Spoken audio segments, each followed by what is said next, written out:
ত্রিপুরার প্রাক্তন বিধায়িকা গৌরী ভট্টাচার্যের প্রয়াণ সিপিআইএম দল ও নারী আন্দোলনে অপূরণীয় ক্ষতি।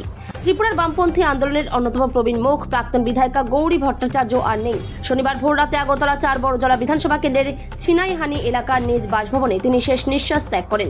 মৃত্যুকালে তার বয়স হয়েছিল ৯৫ বছর। দীর্ঘদিন ধরেই তিনি বার্ধক্যজনিত অসুস্থতায় ভুগছিলেন।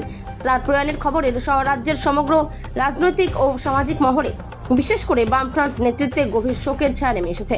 প্রয়াত গৌরী ভট্টাচার্য ত্রিপুরার সংসদীয় রাজনীতি এবং গণ আন্দোলনের এক পরিচিত নাম ছিলেন।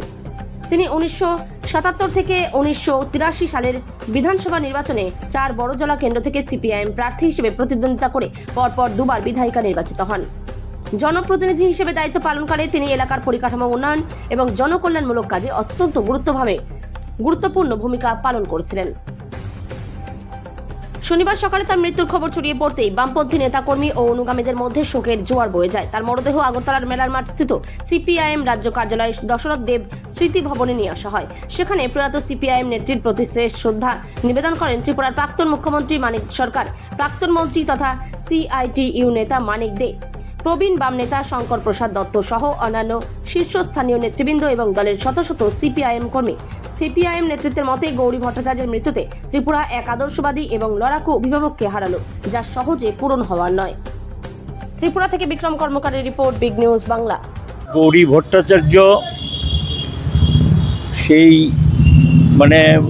৭০-এর দশক থেকে পার্টির সঙ্গে যুক্ত ছিলেন, গণ আন্দোলনের নেতৃত্ব দিয়েছেন, নারীদের মধ্যে সংগঠন করে তোলার ক্ষেত্রে একটা বিরাট ভূমিকা ছিল এবং গোটা পরিবারটাই, বিশেষ করে ওনার স্বামী, তিনি প্রয়াত হয়েছেন আগেই, তিনি পুলিশের একজন দক্ষ সৎ অফিসার হিসেবে গোটা রাজ্যে স্বীকৃতি লাভ করেছিলেন।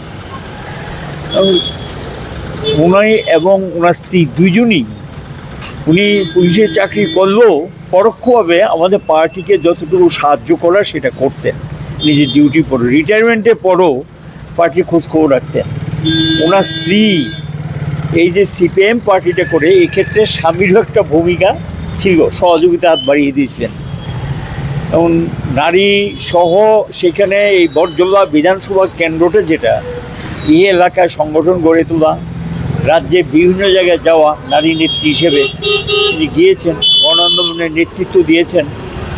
এই ক্ষেত্রে এই ৯৫ বছর বয়স হয়েছে, স্বাভাবিক নিয়মে যেতে হয়, আজও কাল যেতে হয়। এবং দীর্ঘদিন যাবত অসুস্থ ছিলেন, কিন্তু পার্টির নিয়মিত খোঁজখবর রাখতেন এবং পার্টির যে সমস্ত শৃঙ্খলার মধ্যে কতগুলি বিষয় পড়ে, এগুলি তিনি মেনে চলতেন।